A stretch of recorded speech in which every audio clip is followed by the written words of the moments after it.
All right. Welcome back. Dick Morris joins us now. Just a little insider info. I understand the president, I believe he is at Trump Tower, so he's in Manhattan tonight. I think he came in yesterday. We understand, as you might expect, with a story like this in his personal home in South Florida being raided by the FBI, the president is quite upset tonight, which I don't think anybody is surprised to hear that either. And there is the potential that perhaps he will be addressing the media regarding this in some way. He's obviously put the statement out on Truth Social, but he may go further than that. We just don't know at this time. But the president, from what I'm being told, is in Manhattan tonight, and he ain't happy. I can't blame him for that. Dick, your thoughts on what we're seeing tonight? Well, I feel blessed with the ability to comment on this in a particularly insightful way, because I'm probably the only person in American politics who has sat so close to a Democratic and a Republican president while they were in office during the crucial days before their reelection campaigns. And I got to tell you, Democrats do this and Republicans don't. Donald Trump plays between the foul lines on the playing field. He never goes outside of it. He never engages in this kind of underhanded tactic, even when he controlled the FBI and controlled the CIA, sort of. He doesn't do that. The Democrats do. This is why it's particularly urgent, for the point I make in my book, The Return, for us to elect Donald Trump president again. Our entire country depends upon it. Our system of government depends upon it. Here, every banana republic in the world, and I've worked all over the world, arrests their former presidents. They go to jail and they get tried, and inevitably they get found guilty, and they usually get condemned to house arrest. And if we start doing that in the United States, we are sunk. And there is no restraint on the Democrats except throwing him out of office and putting Trump back in there. And there's no other candidate that can do that except Donald Trump. But I've worked side by side with Trump. He's a ruthless SOB, but on the playing field, within the foul lines, not in extraneous stuff. I think he would actually probably like that statement. Knowing him, he would probably love that statement. I think a lot of people would. Justice Department declining to make a comment. Obviously, they did the raid. CNN reporting the White House was not notified about this.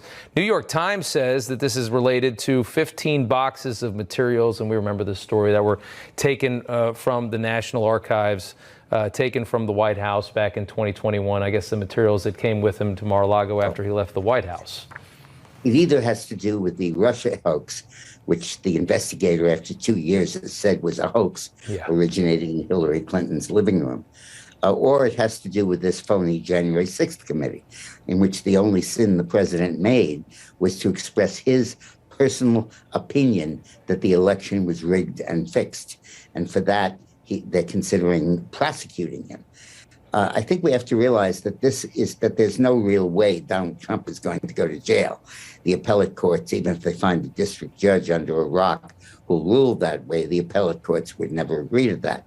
But what they are trying to do is to make Trump so damaged, such damaged goods, that Republicans look for primary alternatives, that all of a sudden they see virtue in Mike Pence or Ron DeSantis.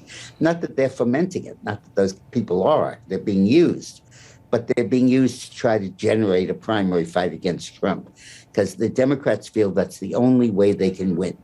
Having been a Democrat, you have to understand how 1980 looms in their minds. When Jimmy Carter was moving toward re-election after 20 years of Republican rule, Ted Kennedy challenged him in the primary. Carter won, but it so split the party and so discredited Carter that Reagan got elected and ushered in 12 years of Republican rule. And that's what the Democrats are trying to do right now. And if they can get the FBI to raid Mar-a-Lago and they can get anybody to lie or cheat or steal, they'll do it. And Rob, I take such exception to what you said. Both parties don't do this. I've been at the top level of both parties, at the most intimate top level, and Republicans do not do this. Democrats do. It's interesting. I mean, I don't disagree with you. What I was saying is that I think both parties are so explicitly obsessed with power that I don't think there's much they would hold back to win. I've never considered Donald Trump to be a traditional member of the Republican Party. You know, I just think when I look at Washington, I see these two political parties, and I take issue with both of them in several different ways. I obviously lean conservative in a number of ways, but I don't inherently trust Republicans. I look at Washington and I just see this snake. I see this just despicable little machine that I hate so much. And Trump was like the antithesis of that went in there and said, I'm going to shred all of this. And I think that's why you see that Liz Cheney's a perfect example. It doesn't matter what party she's in. She is establishment, and she has to get rid of Donald Trump. Rob, you're right. It's a snake, but it's not a two-headed snake. It's a one-headed snake. There's stuff that Democrats will do that Republicans won't. Donald Trump or any other Republican, Bush or any of them, would never make up a fanciful dossier tale about prostitutes peeing on the president of the United States or about to be, and frame him with an allegation that's totally ludicrous, based on completely phonied evidence and conversations that never happened, and then peddle it to the media and get a special prosecutor appointed to investigate it. And for all I know, they raid Mar-a-Lago to get documents to bolster it up. Republicans don't play that way. Democrats do. It is a dirty game. I mean, and I asked Markwayne Mullin the same thing, but I mean, that night, the 2016, when he won that election, I mean, what was that lightning bolt of fear that ran down the spines of everybody in Washington? That whole machine, they freaked out. You got that exactly right. Yeah. And the institutional types really cringed. Yeah. But, you know, that's why we have got to get Donald Trump back in there. For God's sakes, this is not about policy or about inflation or about gas prices. Yeah. It's about the future of the United States of America as a democracy. And talk for a second. I mean, obviously, we've talked about this before with you, but his plan going into 24 is he wants to get that next level down, right? I mean, we all know that there's the political types that move in and out with every administration. There's this whole group that live underneath there. It's thousands of people inside of government that move between administrations, and all they really care about is securing D.C.'s power and growing government, which are the two things that I think most of us hate the most. He wants to get rid of those people in 24. Yeah, he does. And he has this incredible plan. Back in the 19th century, patronage was so rife that it led to huge corruption and the assassination of a president, James Garfield.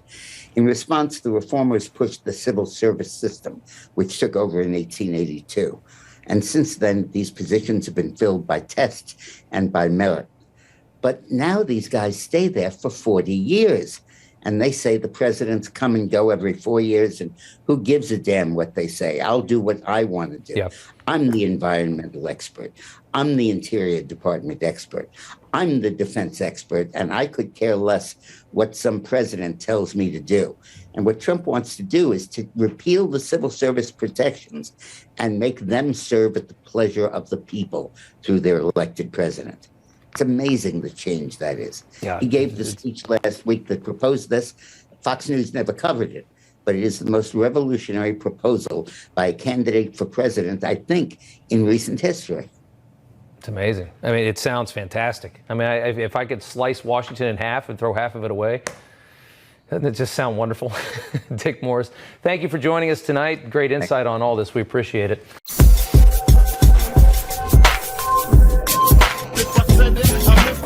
My tongue for no one.